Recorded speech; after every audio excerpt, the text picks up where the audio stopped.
Semakin hari semakin bertambah besar anugerahmu.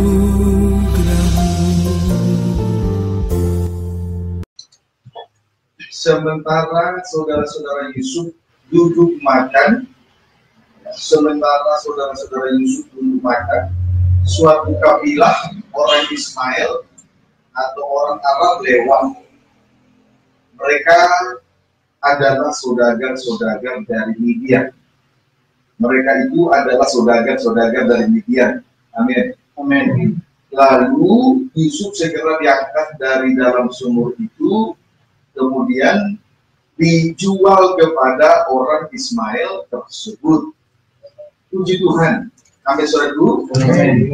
Lalu Yusuf segera diangkat dari dalam sumur itu, kemudian dijual kepada orang Ismail itu. Puji Tuhan. Saudaraku, mereka menjual Yusuf untuk mendapatkan uang. Mereka menjual Yusuf hanya untuk mendapatkan uang, menunjukkan bahwa saudara-saudara Yusuf adalah gembala-gembala upahan. Amin, saudaraku. Mereka menjual Yusuf untuk mendapatkan uang, menunjukkan bahwa saudara-saudara Yusuf adalah gembala-gembala upahan. Puji Tuhan. Saudaraku, hamba-hamba Tuhan menjual firman demi uang sama saja dengan gembala upahan. Kalau hamba-hamba Tuhan menjual firman demi uang, sama saja dengan gembala-gembala upahan. Amin, saudaraku. Amin. Puji Tuhan. Kita sejenak memperhatikan gembala upahan di dalam Yehezkiel 34. Ayat 2 sampai dengan ayat yang keempat. Boleh pembacaan ayat pertama mulai, baca berikutnya. Demikian firman Tuhan. Ya. Tuhan gembala Israel yang baik melawan gembala-gembala yang jahat. Tuhan. Baca. Ayat 2 mulai dari 1 sampai 4. Lalu datanglah firman Tuhan kepadaku, hai anak manusia, bernubuatlah melawan gembala-gembala Israel. Bernubuatlah dan katakanlah kepada mereka, kepada gembala-gembala itu, beginilah firman Tuhan Allah, celakalah gembala-gembala Israel, yang menggembalakan dirinya sendiri. Ya. Bukankah domba-domba yang seharusnya digembalakan oleh gembala-gembala itu? Seharusnya domba-domba yang digembalakan. Terus kamu menikmati susunya, dari bulunya kamu buat pakaian, yang gemuk kamu sembelih, tetapi domba-domba itu sendiri tidak kamu gembalakan. Terus yang lemah tidak kamu kuatkan, yang sakit tidak kamu obati, yang luka tidak kamu balut, yang tersesat tidak kamu bawa pulang, yang hilang tidak kamu cari, melainkan kamu injak-injak mereka dengan kekerasan dan kekejaman. Puji Tuhan. Gembala-gembala upahan menggembalakan diri sendiri. Di sini kita melihat gembala-gembala upahan gembalakan dengan dua tanda, yaitu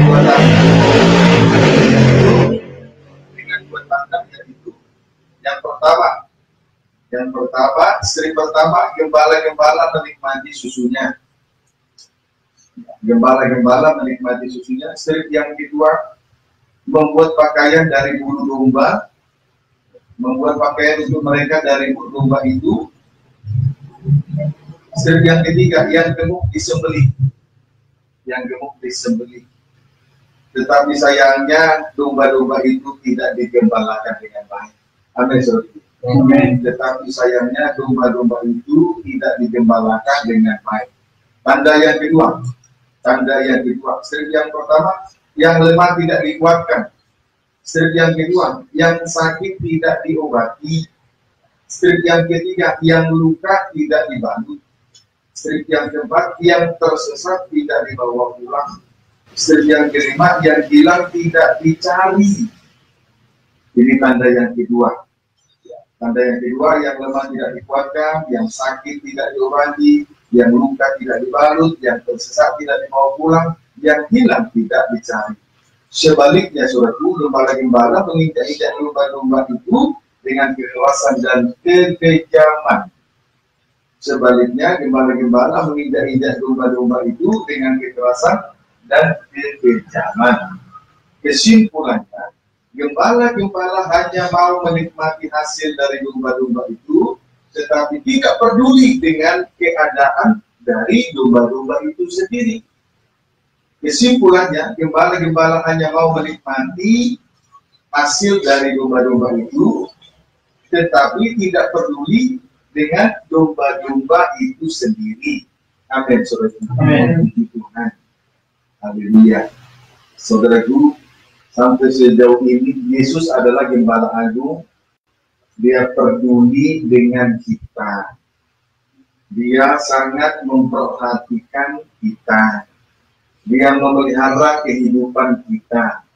Kehidupan muda remaja adalah domba-domba yang sudah dipelihara oleh Tuhan sampai pada saat ini, dan pemeliharaan itu sudah terbukti. Amin, saudara. Amin. Sudah terbukti, puji Tuhan. Yehezkiel 34 ayat 5. Dengan demikian, mereka berserah oleh karena gembala tidak ada, dan mereka menjadi makanan bagi segala binatang di hutan. Domba-dombaku berserah. Akhirnya domba-domba berserah dan menjadi makanan bagi binatang hutan. Akibatnya domba-domba berserah dan menjadi makanan bagi binatang hutan, binatang buas. Puji Tuhan. Kita lihat dulu kaitannya di dalam Injil Yohanes pasal yang ke-10 ayat 12 dan 13. Injil Yohanes 10 ayat 12 dan 13. Baca. Demikian firman Tuhan. Ya. Gembala yang baik. Gembala yang baik. Sedangkan seorang upahan yang bukan gembala dan yang bukan pemilik domba-domba itu sendiri, ketika melihat serigala datang, meninggalkan domba-domba itu lalu lari, sehingga serigala itu menerkam dan mencerai-beraikan domba-domba itu. Binatang hutan, binatang buas menerkam dan mencerai-beraikan domba-domba itu. Ayat 13. Ia lari karena ia seorang upahan. Ia lari karena ia seorang upahan dan tidak memperhatikan domba-domba itu. Perhatikan, seorang upahan ketika melihat ia meninggalkan domba-domba itu. Seorang upahan ketika melihat serigala datang, ia lari meninggalkan domba-domba itu. Pendeknya, gembala upahan adalah gembala yang tidak bertanggung jawab. Pendeknya, gembala upahan adalah gembala yang tidak bertanggung jawab. Tidak bertanggung jawab berarti saudaraku tidak peduli, tidak mau memperhatikan kawanan domba dalam keadaan apapun, entah itu tersesat, hilang, sakit, luka, dan lain sebagainya. Tidak diperhatikan. Mereka hanya memperhatikan diri sendiri dengan membuat pakaian dari bulu domba, menikmati susunya, dan menyembelih yang gemuk dari domba-domba dari antara kawanan domba itu. Sementara serigala datang, mereka lari, membiarkan domba-domba itu diterkam dan dicerai-beraikan oleh serigala. Itulah binatang hutan, binatang buas. Puji Tuhan. Amin, saudara. Amin. Puji Tuhan. Haleluya. Puji Tuhan. Puji Tuhan. Jadi gembala upahan ini tidak peduli dengan domba-dombanya. Melihat serigala datang, ia lari karena dia seorang upahan. Sehingga domba-domba itu pun diterkam dan dicerai-beraikan. Tentu pemuda remaja tidak setuju kalau melihat gembala yang demikian. Ambil seperti itu. Kalau kita bisa mengerti atau tidak setuju melihat gembala upahan, maka tentu kita juga sebagai domba-domba sebaliknya harus tergembala dengan baik. Jangan juga melulu pikiran ini terpusat hanya untuk uang. Harus ada hubungan timbal balik. Jangan kita melihat kekurangan orang lain, tapi kita juga mempunyai kekurangan juga. Kiranya dapat dipahami dengan baik. Kita lihat puji Tuhan, Yehezkiel 34, Yehezkiel 34 ayat 6. Yehezkiel 34 ayat 6. Demikianlah firman Tuhan. Ya. Dan tersesat di semua gunung dan di semua bukit yang tinggi. Ya. Ya, di seluruh tanah itu domba-dombaku berserak, Ya. tanpa seorang pun yang memperhatikan atau yang mencarinya. Puji Tuhan. Selanjutnya di sini dikatakan domba-domba tersesat. Domba-domba tersesat. Domba-domba tersesat di gunung-gunung dan di semua bukit yang tinggi. Ya, domba-domba tersesat, akibatnya domba-domba tersesat di semua gunung-gunung dan semua bukit yang tinggi. Kemudian berserak di seluruh tanah itu. Kemudian di seluruh tanah itu domba-domba berserak. Kemudian di seluruh tanah itu domba-domba berserak. Jadi saya ulangi surat itu. Karena domba-domba itu tidak tergembala, maka domba-domba itu tersesat di semua gunung-gunung dan di semua bukit yang tinggi. Sebetulnya kalau kita berada di dalam rumah Tuhan, beribadah dan melayani, tidak ada istilah kata tersesat. Tapi kenyataannya di sini, domba-domba tersesat di semua gunung dan di semua bukit yang tinggi. Haleluya. Tidak hanya di situ, kemudian domba-domba berada di seluruh tanah itu, kemudian di seluruh tanah itu domba-domba berserak. Domba-domba berserak. Puji Tuhan. Kita lihat dulu surat Ayub 39 ayat 10 sampai dengan ayat 11. Ayub 39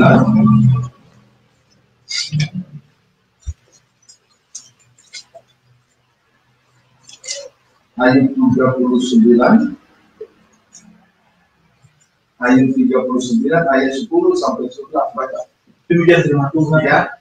Ia menertawakan keramaian kota. Dia menertawakan keramaian kota, Terus tidak mendengarkan teriak si penggiring. tidak mendengar begitu. Dia belajar gunung-gunung pada rumputnya dan mencari apa saja yang hijau. Keadaan domba-domba ketika tersesat di semua gunung. Keadaan domba-domba ketika tersesat di semua gunung. Satu, ia menertawakan keramaian kota. Satu, ia menertawakan keramaian kota. Artinya mengecilkan ibadah dan pelayanan. Artinya mengecilkan ibadah dan pelayanan. Soalnya itu jangan sampai kita karena sesuatu perkara lahiriah kita mengecilkan ibadah dan pelayanan. Itu sama artinya sedang tersesat di gunung-gunung dan di gunung dan di bukit yang tinggi. Amin, saudaraku. Nah, tanda tersesat di gunung-gunung dan di bukit yang tinggi. Tandanya tidak mendengarkan teriak si penggiring.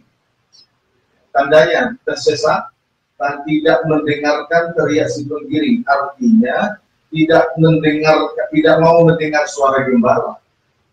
Artinya tidak mau mendengar suara gembala. Puji Tuhan.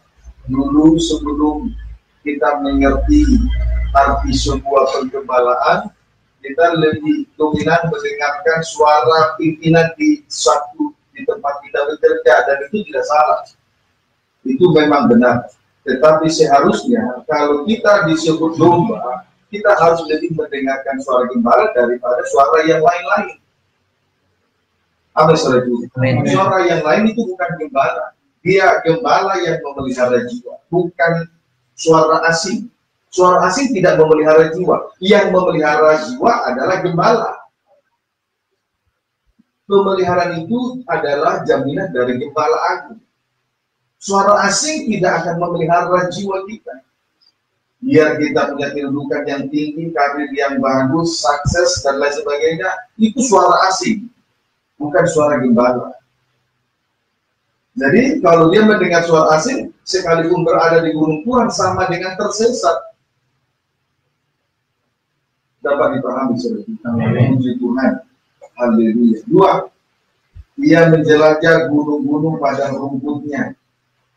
2. Ia menjelajah gunung-gunung padang rumputnya. Sama dengan berada di sesat.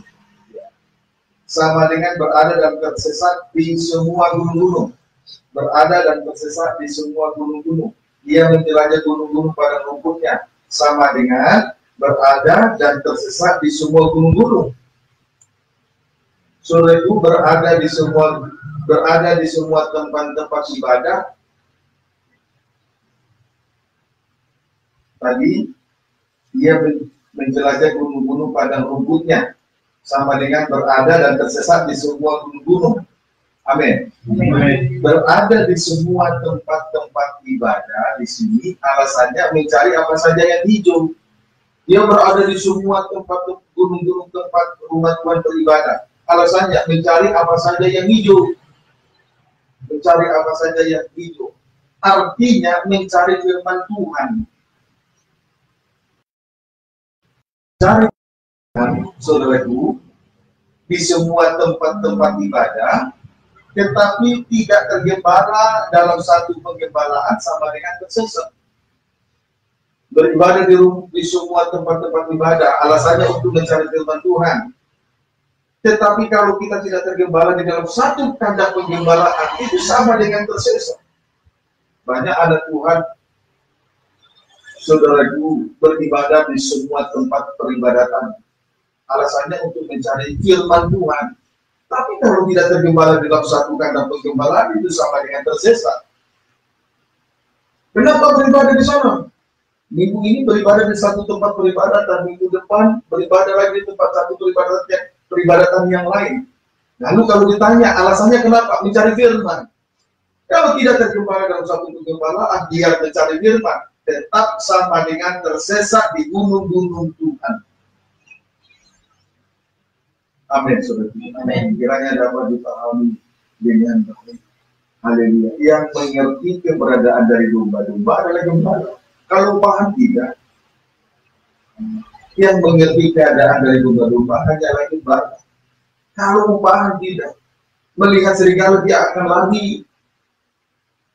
Dia tidak akan bertanggung jawab. Kiranya dapat dipahami dengan baik. Amin, saudara.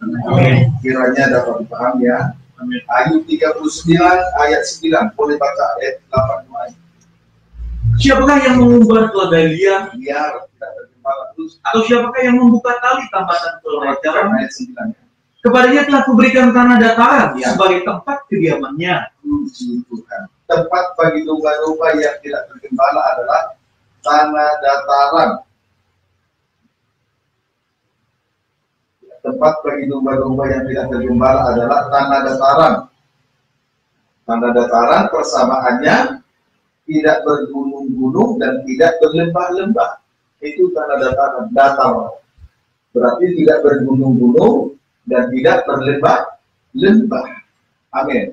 Amin. Puji Tuhan. Tidak bergunung-gunung dan tidak berlembah-lembah, itulah yang disebut tanah dataran. Jadi sama dengan mereka telah berserak di tanah dataran. Tadi tersesat di gunung-gunung. Nah ini berserak di tanah mereka, tanah dataran.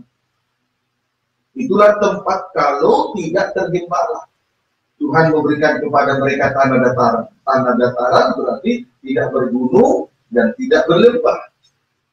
Puji Tuhan. Ulangan pasal 11.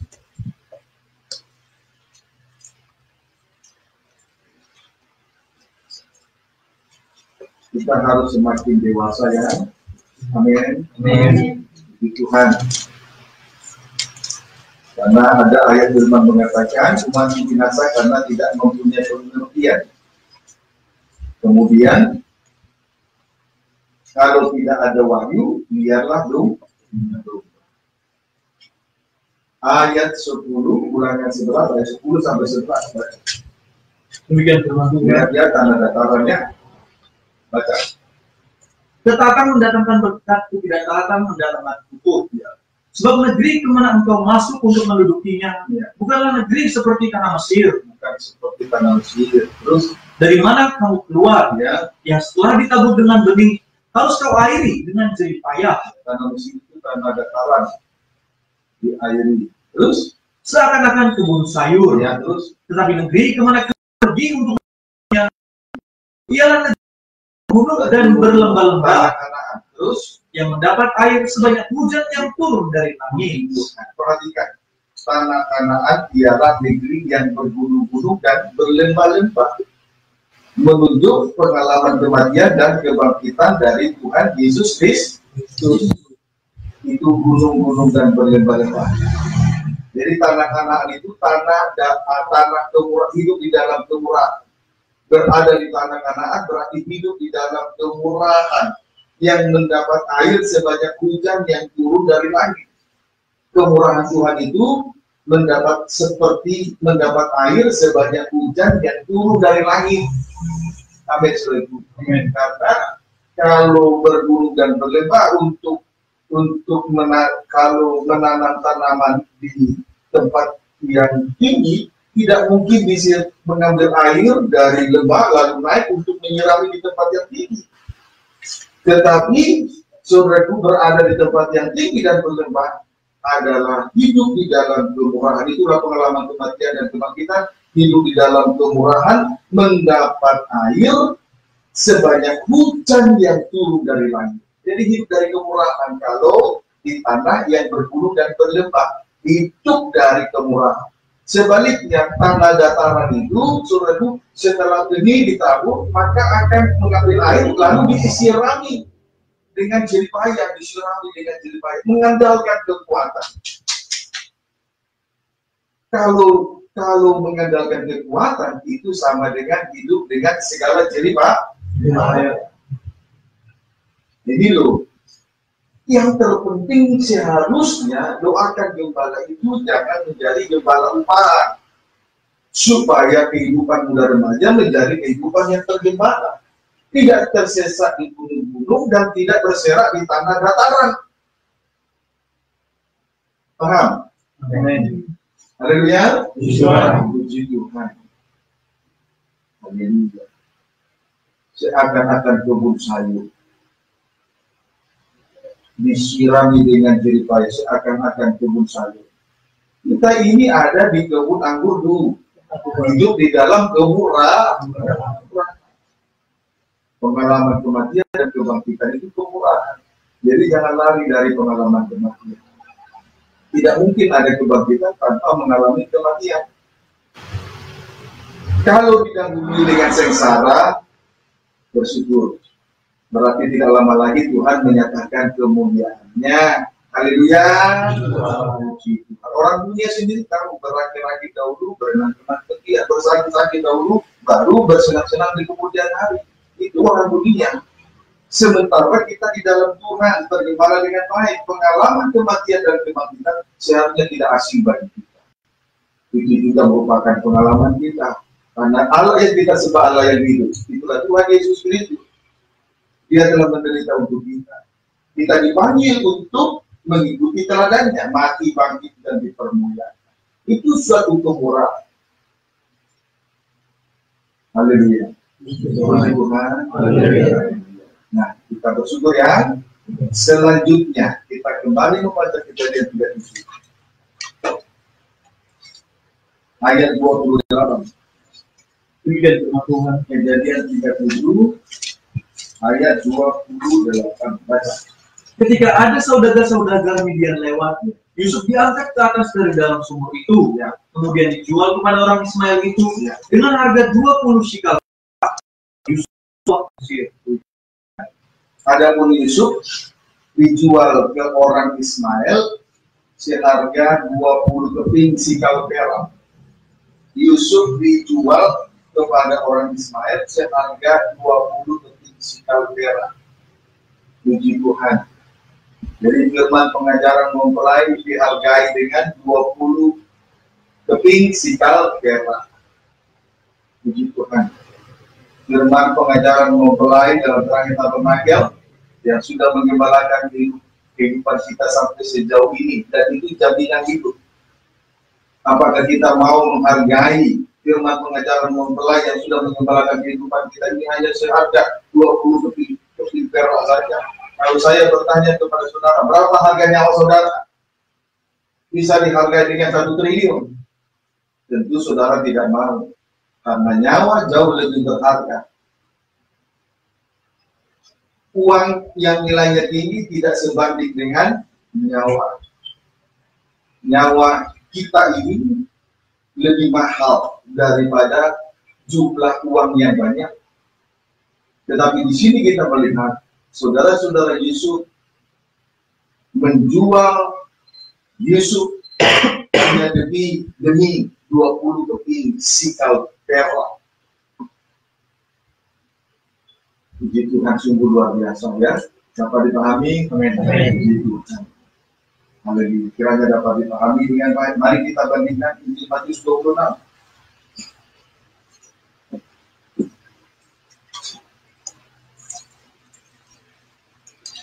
Injil Matius 26 ayat 14 sampai 15. Demikian firman Tuhan. Ya. Yudas mengkhianati Yesus. Ya. Kemudian pergilah seorang dari 12 murid itu, yang bernama Yudas Iskariot, kepada imam-imam kepala. Ia berkata, "Apa yang hendak kamu berikan kepadaku, supaya aku menyerahkan dia kepada kamu?" Mereka membayar 30 uang perak kepadanya. 30 uang perak. Puji Tuhan. Di sini kita melihat Yudas menjual Yesus kepada imam kepala seharga 30 keping uang perak. Puji Tuhan. Haleluya. Bagi dia 30 uang perak, 30 keping uang perak lebih berarti daripada nyawanya. Amin. Yudas menjual Yesus kepada imam kepala seharga 30 uang keping perak. Puji Tuhan. Ayat 16. Dan mulai saat itu ia mencari kesempatan yang baik untuk menyerahkan Yesus. Nah, selanjutnya Yudas mencari kesempatan untuk menyerahkan Yesus kepada imam-imam kepala. Puji Tuhan. Haleluya. Sungguh malangnya kehidupan yang semacam ini. Padahal kalau kita bandingkan dengan apa yang telah dikerjakan oleh Yesus, Tuhan Yesus sendiri sudah menunjukkan pelayanannya selama 3 tahun setengah kepada 12 murid. Tuhan itu memperhatikan ladang tuayan. Lihatlah di sekelilingmu, ladang-ladang sudah menguning siap untuk dituai. Pandangan Tuhan adalah pandangan yang suci, mulia, karena dia melihat ladang tuayan. Dia tidak melihat kita, dia melihat yakni kejahatan-kejahatan, yakni kenajisan-kenajisan, yakni kefasikan-kefasikan yang lain. Seorang yang kerasukan setan di kekerasan, Tuhan memandang dia sebagai ladang tuayan. Sehingga demi satu jiwa, dia harus mengusir legion roh-roh jahat yang banyak itu kepada sejumlah besar babi-babi yang ada di sekitar itu. Sekitar 2.000 babi, dan akhirnya babi itu terjun bebas kepada kebinasaan. Tuhan tidak peduli. Tuhan memandang kita sebagai ladang tuayan. Tuhan tidak lihat kekurangan, kelemahan kita. Dan Tuhan tidak hanya melihat kelebihan-kelebihan kita. Tuhan memperhatikan kita bukan karena kelebihan kita. Demikian juga dengan perempuan yang kedapatan berzina di pagi hari. Tuhan melihat dia sebagai ladang tuayan. Tuhan juga melihat perempuan Samaria sebagai ladang tuayan. Dia tidak melihat kelemahan-kelemahan. Tetapi Yudas lebih kepada memandang uang daripada keselamatan jiwa. Sementara dia tidak sadar, dia sedang berkubang dengan soal terikat dengan uang.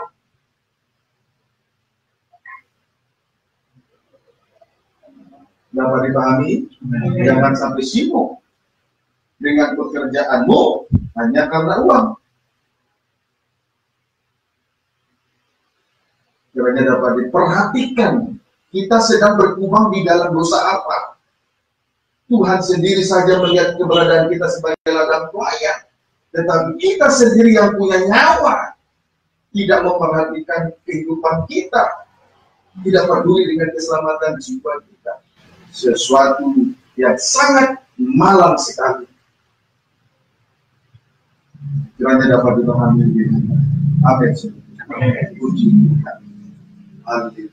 Lalu menyadari hal itu semua, mari kita lihat satu peristiwa di dalam Matius pasal 26 ayat 31 sampai 32, pembacaan mulai dari 30. Demikian firman Tuhan. Ya. Petrus akan menyangkal Yesus. Ya, terus Sesudah menyanyikan nyanyian pujian, terus pergilah Yesus dan murid-muridnya ke Bukit Zaitun. terus Maka berkatalah Yesus kepada mereka, malam ini kamu semua akan tergoncang imanmu karena aku. Sebab ada tertulis, aku akan memburu gembala dan kawanan domba itu akan bercerai-berai. Ya Tuhan. Akan tetapi sesudah aku bangkit, aku akan mendahului kamu ke Galilea. Di sini kita melihat Yesus berkata kepada murid-murid, malam ini kamu semua akan terguncang imanmu karena aku. Sebab ada tertulis, aku akan membunuh gembala dan kawanan domba itu akan tercerai-berai. Akan tetapi sesudah aku bangkit, aku akan mendahului kamu ke Galilea. Yesus mengatakan hal itu sebab dia mengetahui bahwa ia telah diserahkan untuk disalibkan. Yesus mengatakan hal itu kepada murid-murid sebab ia mengetahui bahwa ia telah diserahkan oleh Yudas, imam-imam kepala, untuk selanjutnya disalibkan. Amin. Amin. Puji Tuhan. Artinya bahwa Tuhan itu adalah gembala agung, gembala yang baik, gembala yang sangat memperhatikan kawanan domba itu. Jadi sebelum gembala agung disalibkan, dibunuh dan mati, dia sudah terlebih dahulu mengingatkan kawanan domba-dombanya. Dia sudah terlebih dahulu memperhatikan 12 murid supaya mereka tetap berjaga-jaga karena gembala domba akan diserahkan dan dibunuh.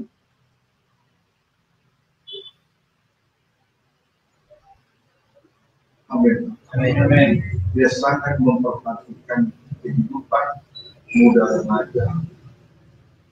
Jadi kalau Tuhan yang sedemikian rupa memperhatikan kehidupan muda remaja sebagai kawanan domba, maka seharusnya pemilik nyawa lah yang harus lebih prihatin lagi di dalam hal memperhatikan dirinya, nyawanya, jiwanya.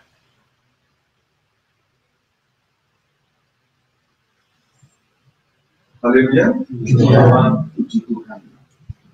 Haleluya. Nah, ayat 33. Petrus menjawabnya, ya, biarpun mereka semua tergoncang imannya karena engkau, aku sekali-kali tidak. Petrus menjawab Yesus, biarpun mereka semua tergoncang imannya karena engkau, aku sekali-kali tidak. Perkataan ini menunjukkan bahwa Simon Petrus kuat sekalipun tidak mempunyai gembala, sekalipun tidak ada gembala. Jadi perkataan ini menunjukkan bahwa sekalipun tidak ada gembala, Petrus tetap kuat, tidak akan lemah, tidak akan jatuh di dalam dosa. Amin, saudara. Amin. Puji Tuhan. Sementara di atas tadi kita sudah melihat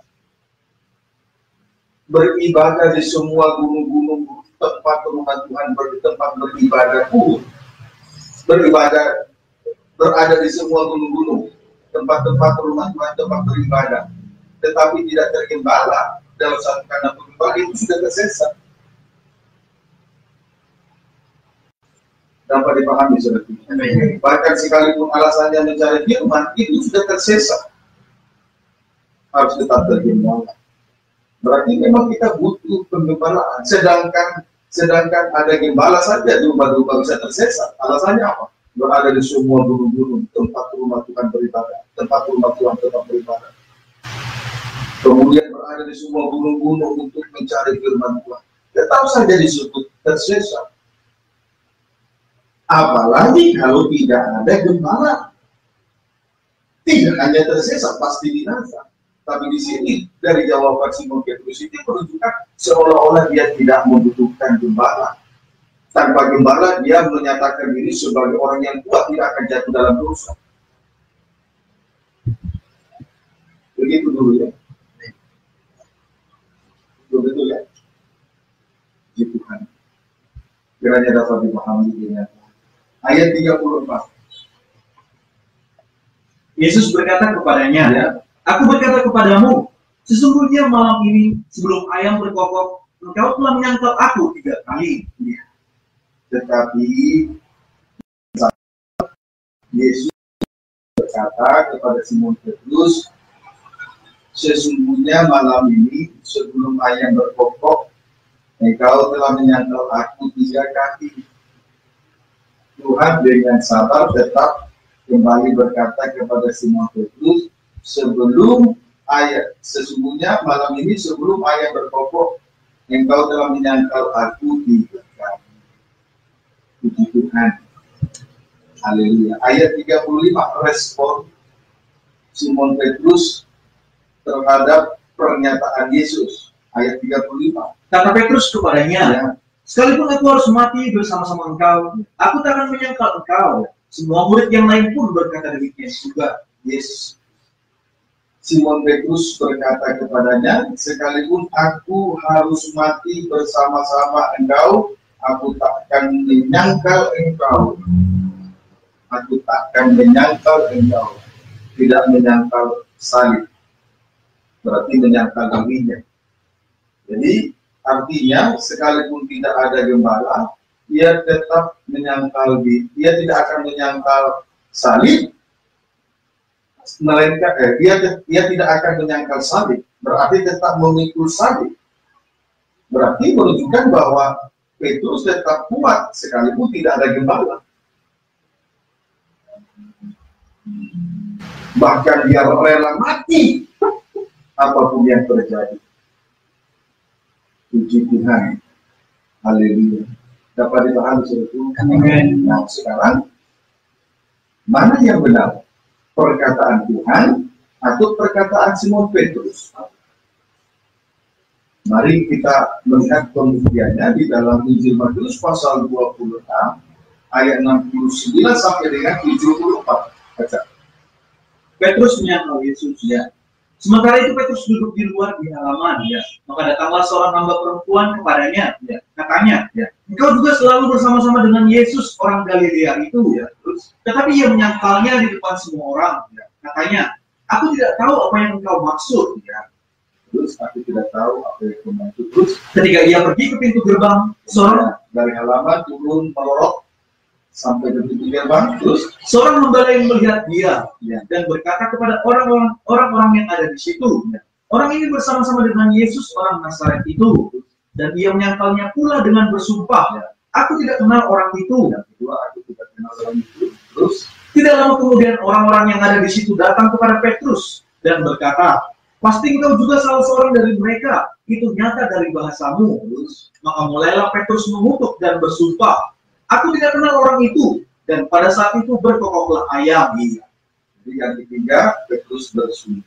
Petrus mengutuk dan bersumpah, aku tidak kenal orang itu. Dan pada saat itu berkokoklah. Saudaraku, di sini kita melihat Simon Petrus 3 kali menyangkal Yesus. Simon Petrus menyangkal Yesus sebanyak 3 kali. Simon Petrus menyangkal Yesus sebanyak 3 kali. Puji Tuhan. Penyangkalan yang pertama, Petrus berkata, aku tidak tahu apa yang engkau maksud. Petrus berkata, aku tidak tahu, apa yang engkau maksud. Artinya, sama artinya, sudah tahu, tetapi pura-pura tidak tahu. Sudah tahu, tetapi pura-pura tidak tahu. Banyak anak-anak muda, orang Kristen yang seperti ini, sudah tahu, tapi pura-pura tidak tahu. Puji Tuhan. Ini penyangkalan yang pertama. Kalau sudah tahu, kalau sudah melihat dan sudah tahu sesuatu perkara yang harus kita kerjakan, sudah melihat dan sudah tahu, dan memang harus dikerjakan, jangan pura-pura tidak tahu.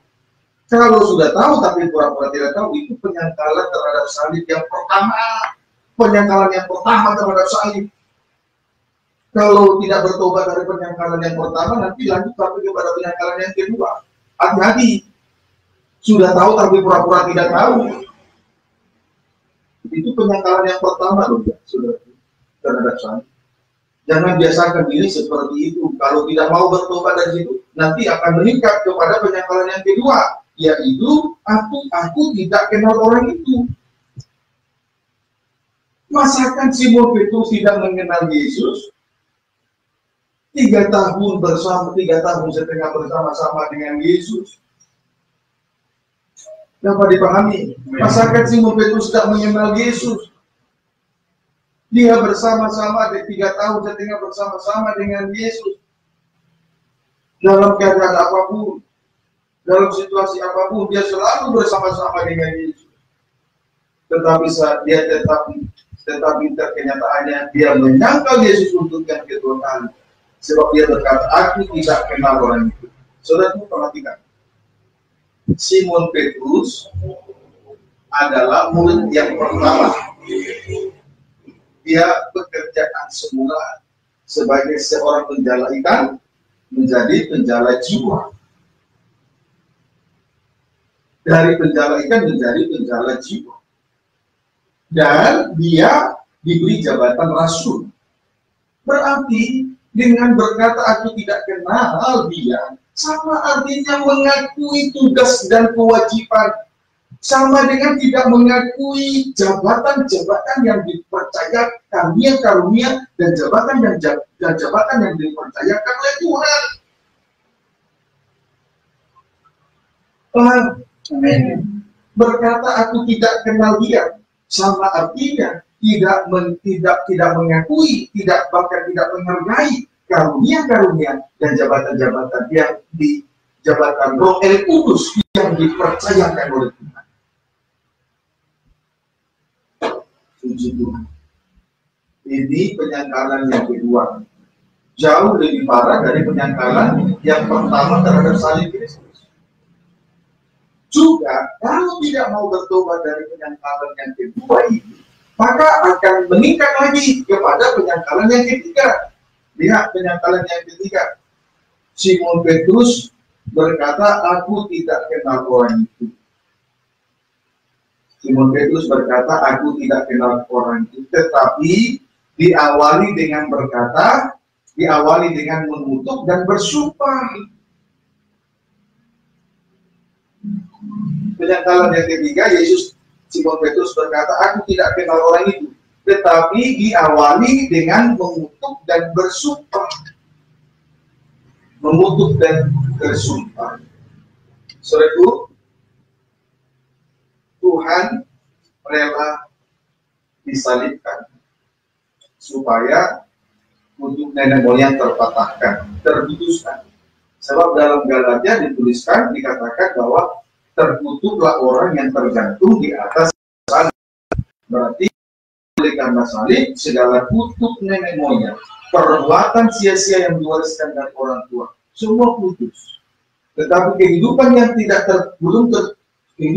terputus dari kutuk selalu mengutuk. Bahasa mengutuk, menghakimi, mendakwa, menuduh. Itu kan kata-kata mengutuk. Padahal dosa sudah ditanggung di atas dosa. Tidak ada lagi kata-kata yang lain selain mengutuk. Kemudian kata-kata yang kedua, perkataan yang kedua.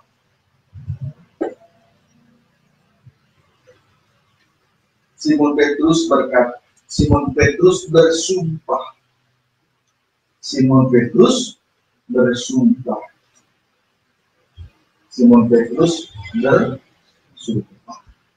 Puji Tuhan. Di dalam Injil Matius jelas di sana dikatakan bahwa saudaraku, Janganlah juga engkau bersumpah demi kepalamu, karena engkau tidak berkuasa memutihkan atau menghitamkan selera rambut pun. Ayat 36, jika ya, hendaklah kamu katakan ya, jika tidak, hendaklah kamu katakan tidak. Apa yang lebih daripada itu berasal dari senjata. Jadi orang yang bersumpah adalah orang yang berasal dari senjata. Anak Tuhan tidak perlu bersumpah. Kalau ya, katakan saja iya. Kalau tidak, katakan saja tidak. Apapun resikonya, tidak perlu berdalih, tidak perlu bersumpah. Tidak perlu kita menjawab dengan liku-liku. Sebab dusta itu berasal dari setan. Kalau imam-imam sudah melayani, imam-imam, orang-orang yang melayani Tuhan, tidak boleh lagi berkata-kata bersumpah. Baik demi apapun. Imam-imam perkataan yang keluar dari imam, iya di atas ya, tidak di atas tidak. Apapun resikonya, tanggung saja. Supaya kita dibenarkan oleh Tuhan di hadapan-Nya. Daripada kita menyucikan diri, membersihkan diri, betul ya, membenarkan diri kepada orang tua, kepada sesama, tetapi kehidupan kita tidak benar di mata Tuhan. Lebih baik kita terima risiko. Ya di atas ya, tidak di atas tidak. Tapi kita sudah dibenarkan oleh Tuhan, walaupun sakit. Kalau tidak, orang yang semacam ini tidak akan pernah dibenarkan oleh Tuhan. Orang yang semacam ini berasal dari setan. Berasal dari setan, si pendusta.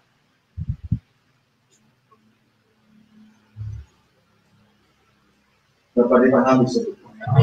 Berjanji mulai dari sekarang. Jangan lagi menyangkal salib Kristus. Kalau kita pernah menyangkal salib yang pertama, langsung segera berupa minta ampun kepada Tuhan. Amin, saudara. Lihat, waktu Simon Petrus menyangkal Yesus, salib Yesus yang pertama dan yang kedua, kerohaniannya merosot dari halaman sampai artinya tinggal sedikit lagi dia keluar dari Tuhan. Tetapi baca kembali Matius pasal 26 ayat 74. Maka mulailah Petrus mengutuk dan bersumpah, ya, aku tidak kenal orang itu. Dan pada saat itu berkokok ayam. Setelah Simon Petrus menyangkal Yesus sebanyak 3 kali, berkokoklah ayam. Berarti apa yang telah dinyatakan oleh Yesus kepada Simon Petrus terbukti. Sementara pernyataan Simon Petrus kepada Yesus tidak terbukti. Ia tidak rela mati. Ia tidak rela mati demi Tuhan Yesus Kristus. Amin, saudara Tuhan. Jadi banyak kali di antara kita ini seperti kelihatan berapi-api di dalam melayani Tuhan. Tetapi pada saat diperhadapkan dengan salib, dia pura-pura tidak tahu, padahal sudah tahu.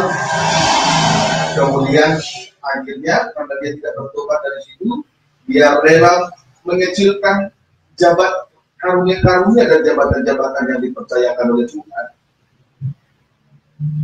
Sampai pada akhirnya, kalaupun karena dia tidak mau bertobat, dia berkata-kata bersungguh-sungguh dengan bersungguh-sungguh dan berkata-kata dengan bersumpah.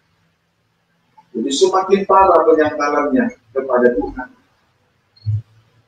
Dan sesudah dia menyangkal Yesus sebanyak 3 kali, barulah ayam berkokok.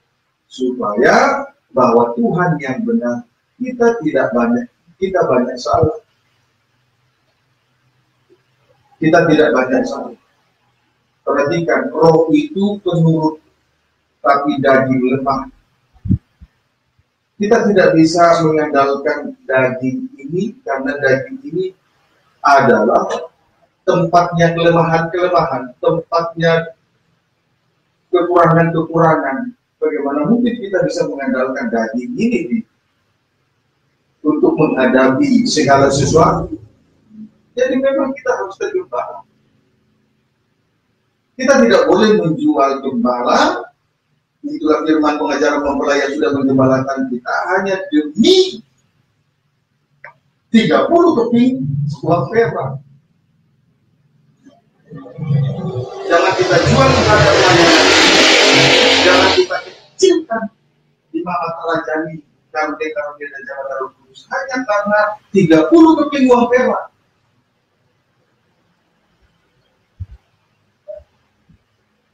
Jangan susahkan diri sendiri hanya karena uang, hanya karena jabatan, hanya karena pekerjaan, karir dan lain sebagainya. Dapat dipahami saya. Puji Tuhan. Haleluya. Nah, seru. Tetapi ayat 35. Maka teringatlah Petrus akan apa yang dikatakan Yesus kepadanya. Sebelum ayam berkokok, engkau telah menyangkal aku 3 kali. Lalu dia pergi keluar dan menangis dengan sedihnya. Tetapi untungnya Simon Petrus menangis, menyadari diri bahwa dia banyak salah, banyak kekurangan. Amin, saudara. Akhirnya dia menyadari bahwa dia banyak kekurangan. Air mata adalah tanda kerendahan hati seseorang. Air mata adalah tanda kerendahan hati seseorang. Jadi kalau ketika kita menyadari diri, ketika kita ditegur dan menyadari diri, lalu air mata tidak bisa lagi dibendung, itu tanda kerendahan hati. Tetapi kalau seseorang yang keras hati, sombong, angkuh, dia tidak akan pernah hancur hati dan menangis sekalipun ada teguran-teguran. Dia tidak akan pernah menangis. Dia hanya menangis kalau dia putus dari pacarnya. Dia kalau menangis kalau dia tidak bekerja. Itu kesombongan yang terselubung.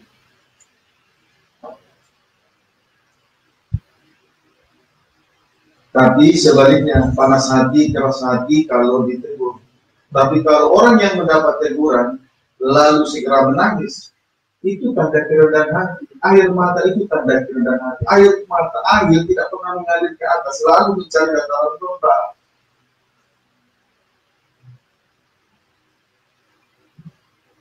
Dapat dipahami seperti itu. Kiranya dapat dipahami dengan baik.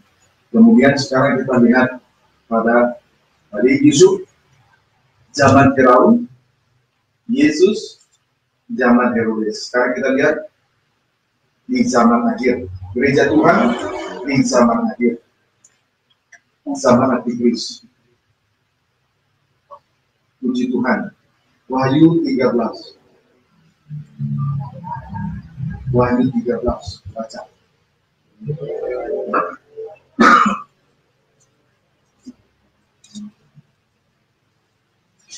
Wahyu 13 ayat 16 sampai 18. Tadi Yusuf zaman Firaun, Yesus zaman Herodes, sekarang zaman gereja Tuhan di zaman akhir atau zaman antikris. Wahyu pasal 13 ayat 16 sampai 18. Demikian firman Tuhan. Dan ia menyebabkan sehingga kepada semua orang, kecil atau besar, kaya atau miskin, merdeka atau apa, diberi tanda pada tangan kanannya atau pada dahinya, dan tidak seorang pun yang dapat membeli atau menjual selain daripada mereka yang memakai tanda itu, yaitu nama binatang itu atau bilangan namanya. Yang penting di sini ialah hikmat. Barang siapa yang bijaksana, baiklah ia menghitung bilangan binatang itu, karena bilangan itu adalah bilangan seorang manusia, dan bilangannya ialah 666. Puji Tuhan. Saudaraku, di sini kita melihat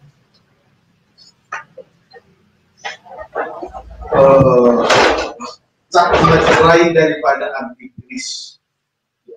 Sang meterai pada antikris,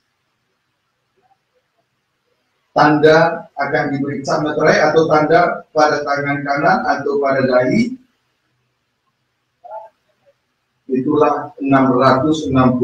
666 itu adalah cap meterai dari antikris. Jadi setiap orang yang menerima cap atau tanda ini di tangan kanan dan atau di dahi, mereka itu boleh dengan bebas menjual dan dengan bebas membeli. Amin, saudaraku. Pada zaman antikris, saudaraku, yang bebas menjual dan membeli adalah orang yang menerima tanda di tangan dan orang-orang yang menerima tanda di dahi. Mereka itu bebas menjual, mereka itu bebas membeli. Berarti kita dapat menarik kesimpulan bahwa roh antikris ini adalah roh jual beli. Jadi sama, dimulai dari Yusuf juga telah ada roh jual beli. Zaman Yesus juga sudah ada roh jual beli. Kemudian di zaman akhir, zaman antikris juga sudah ada, juga dikuasai oleh roh jual beli. Jadi kita harus hati-hati dengan roh jual beli ini. Kalau tidak sungguh-sungguh dari sejak sekarang untuk tergembala di dalam satu kandang penggembalaan, hati-hati, tidak tertutup kemungkinan kehidupan semacam ini akan dikuasai oleh roh jual beli. Kalau hari ini saja kita tidak dapat menguasai diri terhadap roh jual beli, dengan apa buktinya? Hanya karena demi uang kita overtime, kita tinggalkan ibadah, kita tinggalkan pelayanan, kita tidak pura-pura sudah tahu, tapi pura-pura tidak mau tahu, kemudian mengecilkan karunia-karunia dan jabatan Roh Kudus, dan mulai akhirnya bersungguh-sungguh dan mengutuk. Hati-hati, itu adalah roh antikris, penyangkala terhadap salib.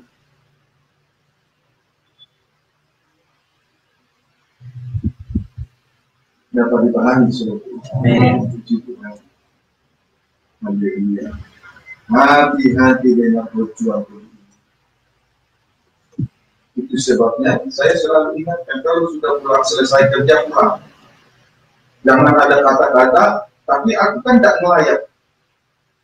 Roh kita harus roh tergembala. Bukan masalah melayat, bukan masalah tidak pergi ke tempat juga, bukan itu. Roh kita harus roh domba yang tergembala. Amin, saudaraku. Amin. Miliki roh domba yang tergembala. Kalau tidak, nanti langkah ke sana. Roh jual beli. Kiranya dapat dipahami dengan baik. Amin, saudaraku. Amin. Gitu. Maka tentu kita harus bersyukur kepada Tuhan. Sejauh ini kita sudah menikmati firman pengajaran mempelai dalam kerajaan tabernakel. Kita digembalakan oleh pengajaran mempelai dan pengajaran tabernakel.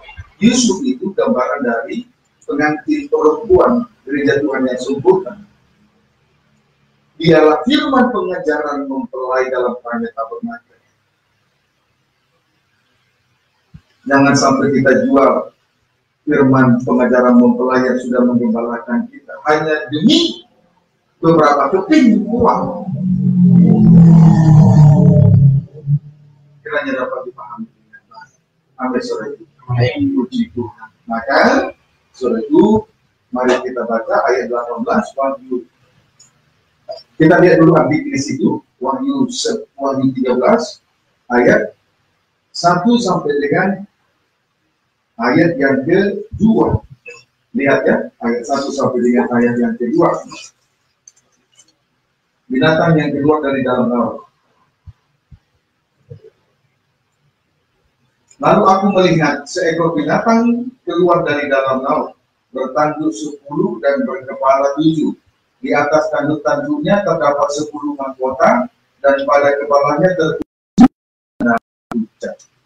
Perhatikan, binatang yang keluar dari dalam laut menunjuk antikris.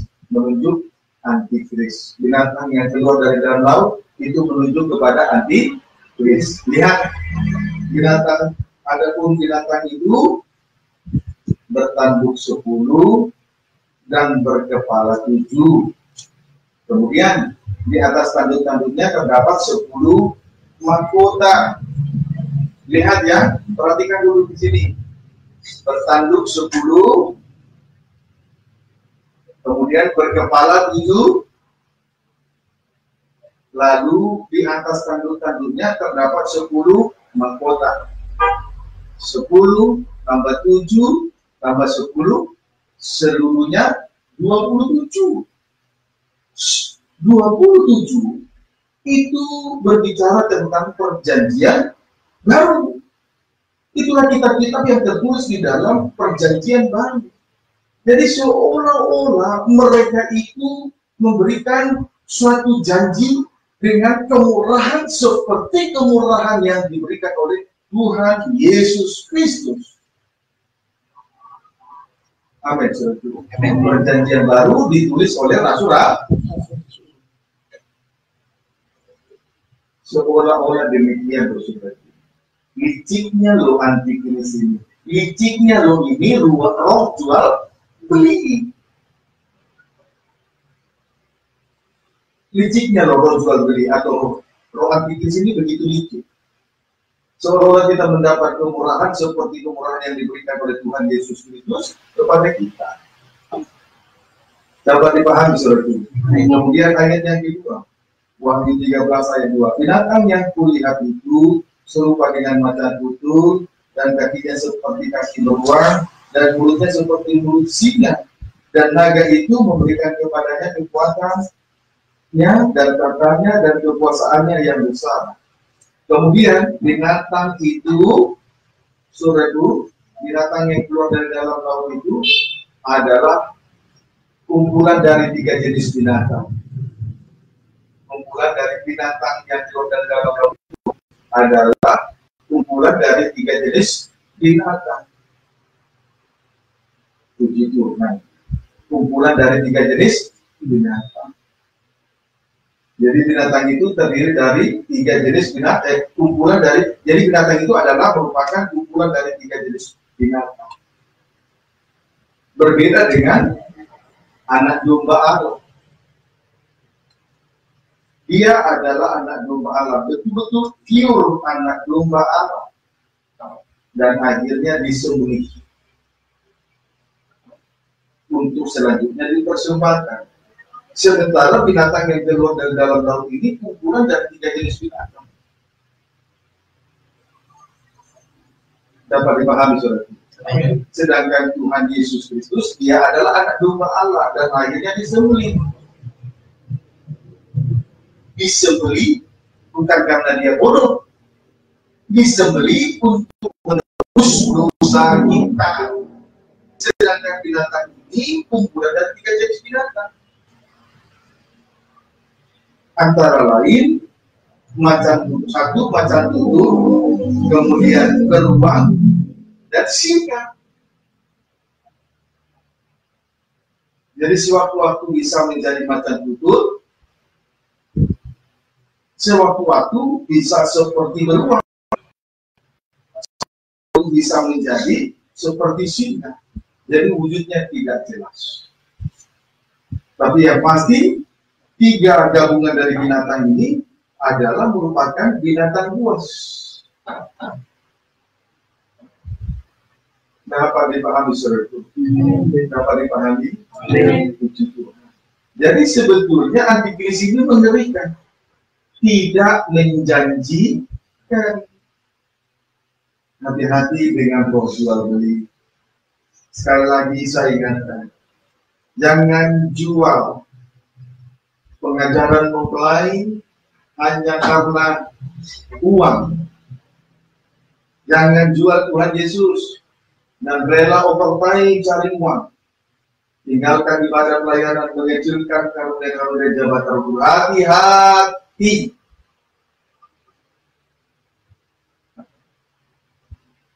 Sampai sore dulu. Naik. Jalan keluarnya malam ini.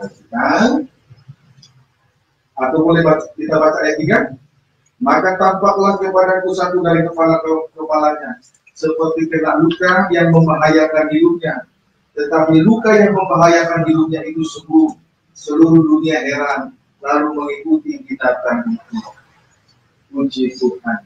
Jadi, saudaraku, ajaran dari antikris ini adalah ajaran akal-akalan. Ya, binatang itu, salah satu dari kepala binatang itu luka parah. Tetapi akhirnya sembuh. Nah, akhirnya seluruh dunia heran lalu mengikuti binatang itu.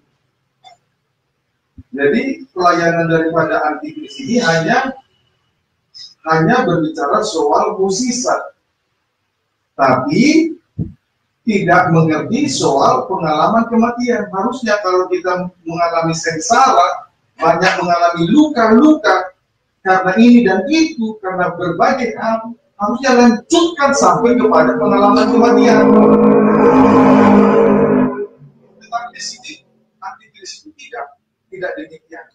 Mengalami luka, mengalami sengsara, tapi tidak lanjut sampai kepada pengalaman kematian. Itu akal-akalan. Tujuan mereka mengadakan mukjizat supaya orang, manusia terheran, dunia terheran untuk selanjutnya mengikuti mereka. Tuhan ditinggalkan, mereka diikuti. Paham saudara? Puji Tuhan. Mengapa demikian mereka melakukan? Mengapa antikris melakukan demikian?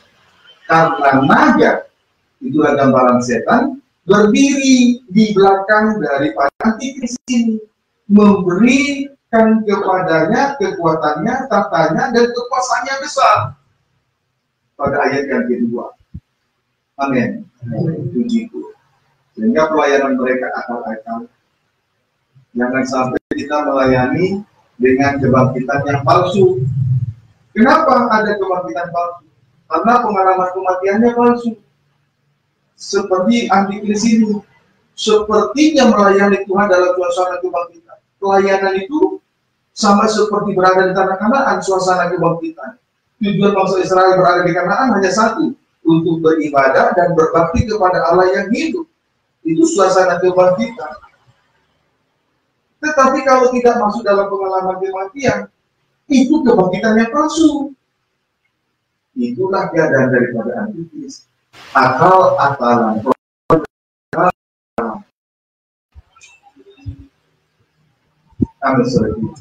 Nah, inilah yang harus kita waspadai. Puji Tuhan. Haleluya. Sekarang jalan keluarnya adalah Wahyu 13 ayat 18. Wahyu 13 ayat 18. Demikian firman Tuhan. Yang terpenting di sini ialah hikmat. Barang siapa yang bijaksana, baiklah ia menghitung bilangan binatang itu. Yang terpenting adalah hikmat. Yang terpenting adalah hikmat. Amin, saudaraku. Puji Tuhan. Jadi hanya dengan hikmat kita bisa mengenal antikris. Hanya dengan hikmat kita bisa mengenal antikris. Kalau tidak ada hikmat, kita tidak pernah mengenal antikris. Amin, saudaraku.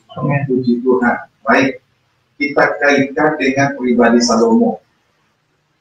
Kita kaitkan dengan pribadi Salomo. 1 Raja-Raja 3.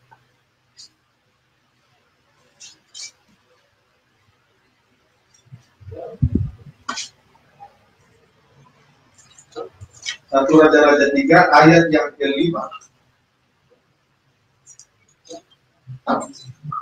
Di Gibeon itu Tuhan menampakkan diri kepada Salomo dalam mimpi pada waktu malam. Berfirmanlah Allah, mintalah apa yang hendak ku berikan kepadamu.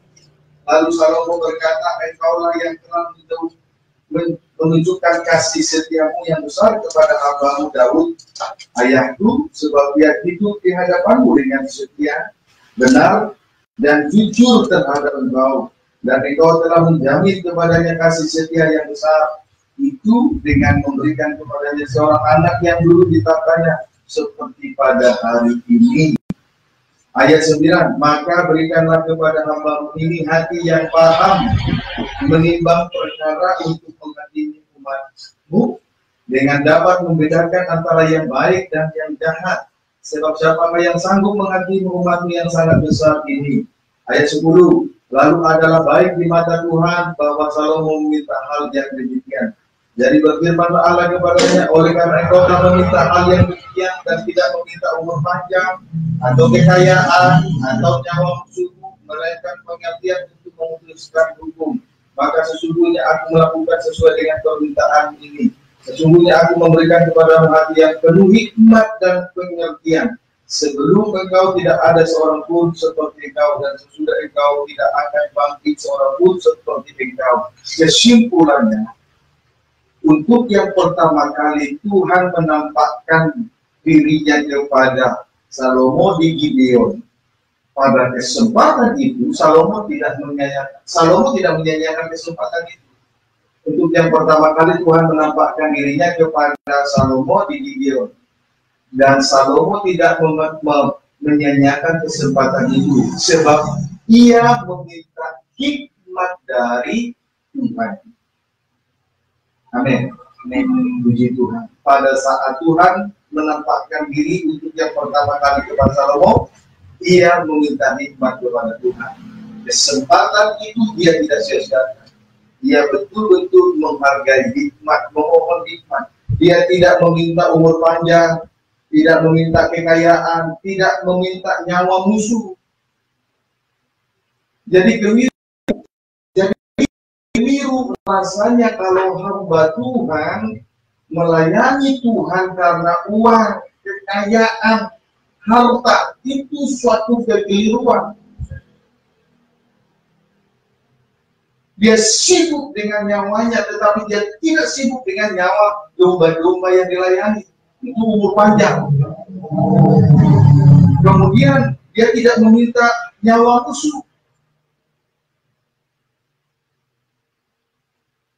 Dia tidak meminta nyawa musuh. Yang dia minta hanyalah hikmat. Maka sekali lagi, sungguhlah rasanya keliru kalau hamba Tuhan melayani Tuhan hanya untuk mencari upah.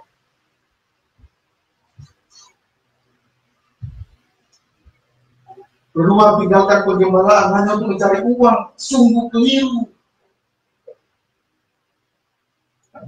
Bagaimana dia mau dipelihara oleh Tuhan sementara dia keluar dan tidak bertanggung jawab terhadap kawanan domba yang dipercayakan Tuhan? Dapat dipahami. Maka dari pengertian ini seharusnya saudara kaum remaja dan rohani, anak-anakku semua harus bersyukur.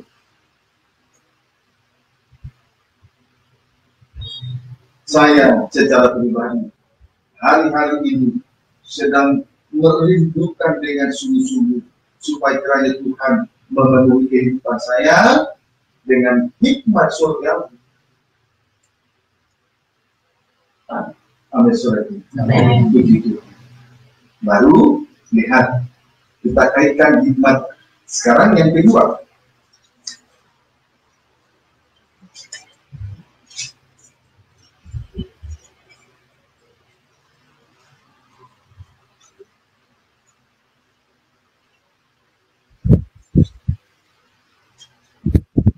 Satu Raja-Raja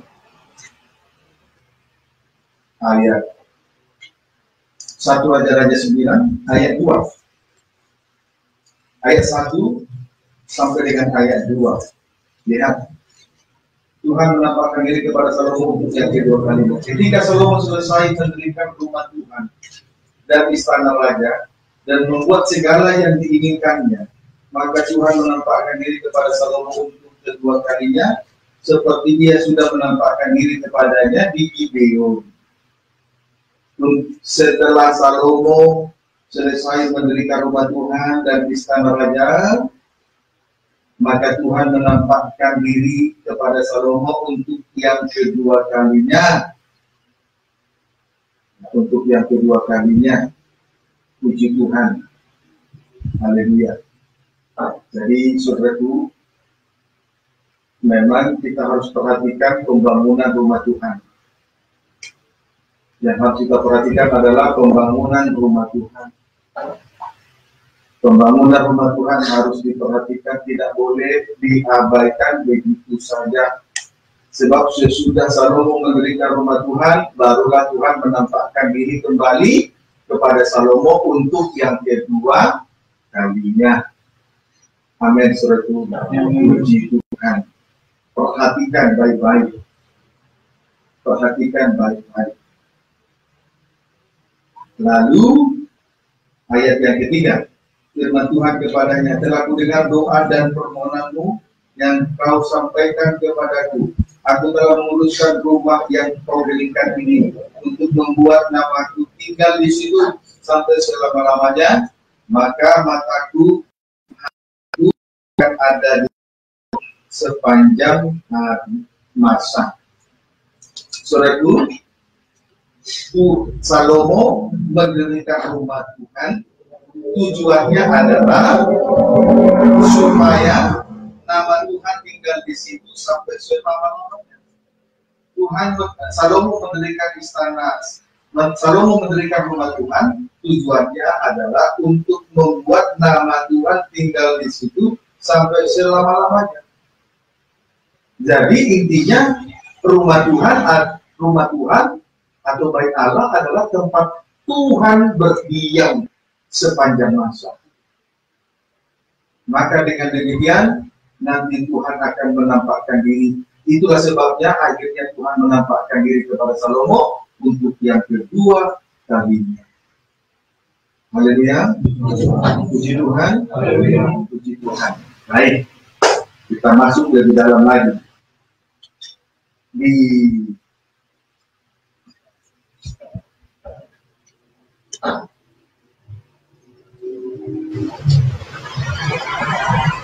Satu Raja-Raja 8 ayat 10 sampai dengan ayat 11.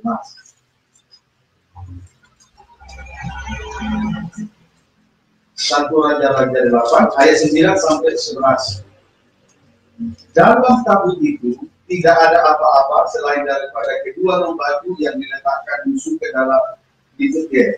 Dalam tabut itu tidak ada apa-apa selain dari kedua lembagu yang diletakkan Musa ke dalamnya di Gunung Horeb, yakni loro batu bertuliskan perjanjian yang diadakan Tuhan dengan orang Israel pada waktu perjalanan mereka keluar dari tanah Mesir. Ayat 10, ketika imam-imam keluar dari tempat kudus, datanglah awan memenuhi rumah Tuhan, sehingga imam-imam tidak tahan berdiri untuk menyelenggarakan kebaktian oleh karena awan itu. Sebab kemuliaan Tuhan memenuhi rumah Tuhan.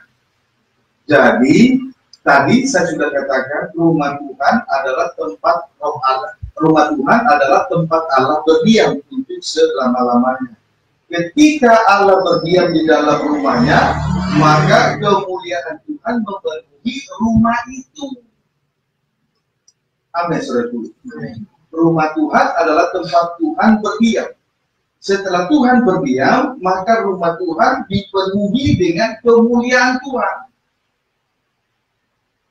Dipenuhi dengan kemuliaan Tuhan. Haleluya. Puji Tuhan. Dipenuhi dengan kemuliaan Tuhan. Berarti segala jenis dosa tidak berkuasa, tidak sanggup bertahan menghadapi dosa. Segala jenis dosa, perhatikan saudaraku, segala jenis dosa tidak sanggup bertahan menghadapi kemuliaan Tuhan. Sebab itu biarlah kita menjadi rumah Tuhan, tempat kediaman Tuhan, dan kemuliaan Tuhan memenuhi kehidupan kita. Kalau kita dipenuhi dengan kemuliaan Tuhan, segala jenis dosa apa saja tidak akan sanggup bertahan. Amin, saudaraku. Puji Tuhan. Maka itu sebabnya orang yang hina, orang yang berdosa disebut debut tanah sebagai makanan daripada sasaran empuk, daripada ular, gambaran daripada setan. Tetapi sebaliknya, kalau kita rumah Tuhan, tempat Allah berdiam, maka kita perlu dengan kemuliaan. Kasih jenis dosa bertahan menghadapi kemuliaan Allah. Sebaliknya manusia yang hina, manusia yang berdosa, manusia yang hina digambarkan seperti debu tanah, menjadi sasaran empuk daripada iblis atau setan. Makanan daripada ular adalah debu tanah. Dapat dipahami saudara? Itulah keadaan daripada Salomo ketika Tuhan menampakkan dirinya baik untuk yang pertama maupun untuk yang kedua. Kemudian, apa tanda kemuliaan Tuhan memenuhi rumah Tuhan? Tabut perjanjian itu setelah rumah Tuhan selesai dibangun, Salomo membawa menempatkan tabut perjanjian itu di dalam rumah Tuhan. Sementara di dalam tabut perjanjian hanya ada 2 loh batu yang berisikan 10 hukum Allah. Amin, saudaraku. Saudaraku, penampilan berarti, saudaraku, penampakan Tuhan yang pertama kepada Salomo untuk memberikan hikmat. Kalau dikaitkan dengan 2 loh batu, itulah pembukaan rahasia firman. Pembukaan rahasia firman itulah 2 loh batu yang dipecah-pecahkan. Segenap Yesus telah menyerahkan segenap hidupnya di atas kayu salib. Sehingga dengan demikian kita boleh menikmati pembukaan rahasia firman. Itulah hikmat yang diterima oleh Salomo. Amin, saudaraku. Jadi yang terpenting hikmat, pembukaan rahasia firman. 2 loh batu yang dipecahkan, loh batu yang pertama yang dipecahkan. Itu yang pertama-tama yang harus kita terima dari Tuhan. Dan dengan hikmat inilah barulah terwujud pembangunan rumah Tuhan. Setelah rumah Tuhan terbangun, barulah Tuhan menyatakan dirinya di dalam kemuliaan, yaitu tabut perjanjian dengan 2 loh batu yang berisikan 2 loh batu dibawa dalam rumah Tuhan, sehingga rumah Tuhan penuh dengan kemuliaannya. Jadi kalau Yesus datang pada kali yang kedua, bukan lagi sebagai Tuhan dan Juru Selamat. Dia tidak lagi mempersembahkan, dia tidak lagi menyerahkan diri segenap hidupnya di atas kayu salib. Tetapi dia datang pada kali yang kedua di dalam kemuliaan yang kekal. Sebagai Raja dan mempelai dia surga. Itu kemuliaan. Itulah akhirnya memang betul-betul kita sangat membutuhkan hikmat. Kalau tidak, kita tidak akan berada di dalam kemuliaan yang kekal, kelak.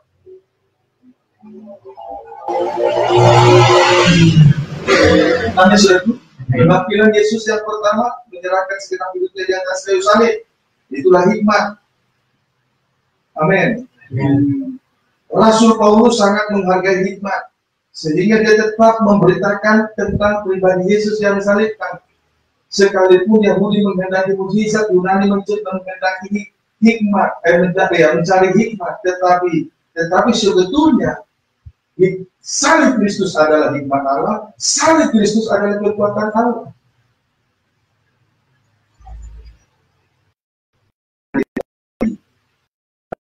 Pembukaan rahasia itu, pemecahan batu yang 2 loh batu yang pertama, supaya nanti berada pada 2 loh batu yang kedua yang tersimpan di dalam tabut perjanjian. Akhirat Tuhan dalam kemuliaannya.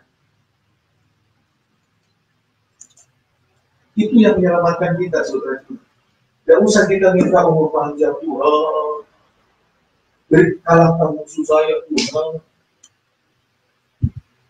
Berikan aku kekayaan. Tidak usah. Yang harus kita doakan sekarang ini adalah bagaimana supaya kita memperoleh hikmat surgawi, terjadi pembukaan rahasia firman dalam setiap pertemuan-pertemuan ibadah. Itu nomor 1. Jadi salah kaprah kalau hamba Tuhan melayani untuk mencari uang. Salah kaprah.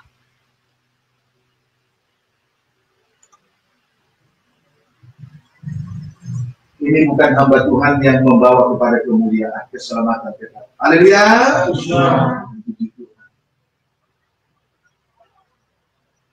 Percayakan dirimu kepada Gembala Agung yang adalah bertanggung jawab terhadap jiwa-jiwa domba. Dia memandang kita sebagai ladang buaya. Dia tidak melihat dosa kita. Tidak akan bersyukur. Tidak bersyukur. Bersyukur. Amin. Amin. Yang terpenting adalah tidak dapat dimengerti. Tuhan Yesus berkati.